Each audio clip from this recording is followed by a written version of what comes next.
सिंधुदुर्ग जिल्ह्यासह इतर जिल्ह्यातील ताज्या घडामोडी पाहण्यासाठी सिंधुदुर्ग 24 तासला सबस्क्राइब करा आणि बेल आयकॉनवर क्लिक करा। सिंधुदुर्ग 24 तास सदैव तुमच्या सोबत। पुढील बातमी पाहणार आहोत विस्ताराने। सिंधुदुर्ग जिल्ह्यातील दोडामार्ग तालुक्यातील कोलझर गावापाठोपाठ आता कणकवली तालुक्यातील असलदे गावात परप्रांतीयांना जमीन विक्रीस बंदी घालण्याचा ऐतिहासिक निर्णय ग्रामस्थांनी एकमताने घेतला आहे।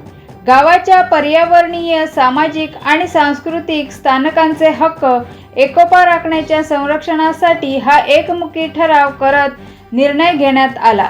सिंधुदुर्ग जिल्हा हा पर्यटन जिल्हा आहे। हा निसर्ग सौंदर्याने नटलेला एक जिल्हा आहे आणि या ठिकाणी 120 किलोमीटरचा समुद्र किनारा लाभलेला आहे आणि एका बाजूला सह्याद्रीचा पर्वत आहे आणि या ठिकाणी जैवविविधता आणि येथील निसर्ग सौंदर्य राखण्याचं काम गावातील मंडळींनी केलं पाहिजे। या उद्देशाने असलदे गावाने एक जमीन न विक्री करण्याचा निर्णय घेतलेला आहे। परप्रांतीयांना जमीन विक्री करण्यास आम्ही बंदी केलेली आहे।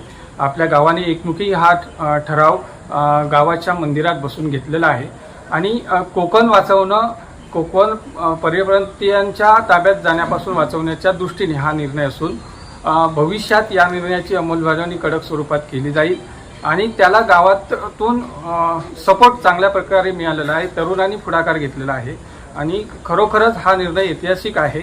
यापूर्वी दोडामार्ग तालुक्यातील कोलझर गावाने घेतला होता निर्णय आणि त्या अनुषंगाने त्यांच्या निर्णयाची अभ्यास करून आम्ही त्या धर्तीवर कणकवली तालुक्यातील असलदे गावात हा असा निर्णय घेतलेला आहे आणि माझं आणि आमच्या सगळ्या सहकाऱ्यांचं मत आहे, आपल्या ज्या गावातील जमिनी आहेत त्या डेव्हलप झाल्या पाहिजेत, तिथे काजू बागा झाल्या पाहिजेत, कारण आमच्या गावातील अर्थव्यवस्था ही जास्त करून एक 50 ते 60% अर्थव्यवस्था काजूवर अवलंबून आहे। काजू, आंबा बागायती आमच्या गावात आहेत आणि एका बाजूने पियाळी नदी गेलेली आहे, पाण्याची मुबलकता आहे, त्यामुळे त्या दृष्टीने आम्ही शेतकऱ्यांना प्रोत्साहन देत आहोत।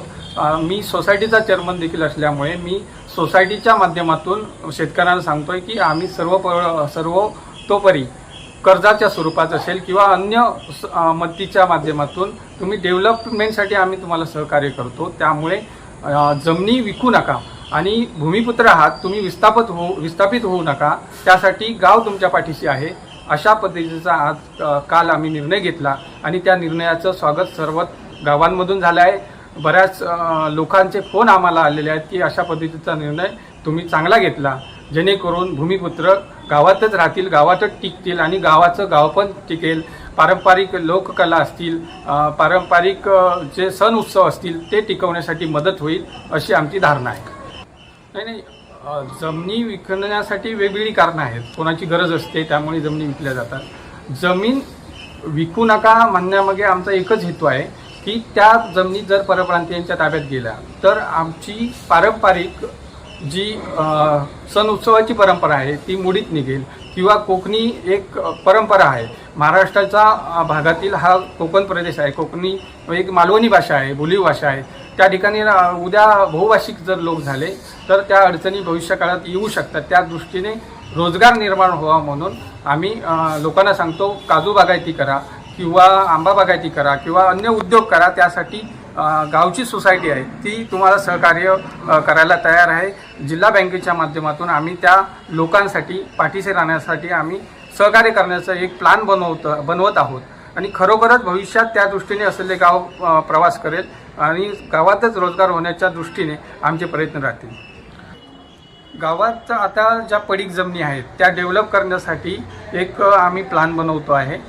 सोसायटीच्या सहकार्याने त्या लोकांना डेव्हलप करण्यासाठी काही कर्ज स्वरूपात मदत करता येईल का त्या दृष्टीने आम्ही नियोजन करतो आहे आणि त्यामुळे जे मुंबई, पुणे या भागांमध्ये जे लोक जाणारे आहेत, तरुण जात आहेत, त्यांना आपल्याच गावामध्ये राहून नोकऱ्या न करता या ठिकाणी शेती बागायती करून कसं जगता येईल किंवा तिथे त्यांचं आर्थिक उदरनिर्वाहाचं साधन कसं निर्माण करता येईल त्या दृष्टीने गावाचं एक नियोजन सुरू आहे आणि भविष्यात त्या दृष्टीने आमचं गाव प्रयत्न करेल।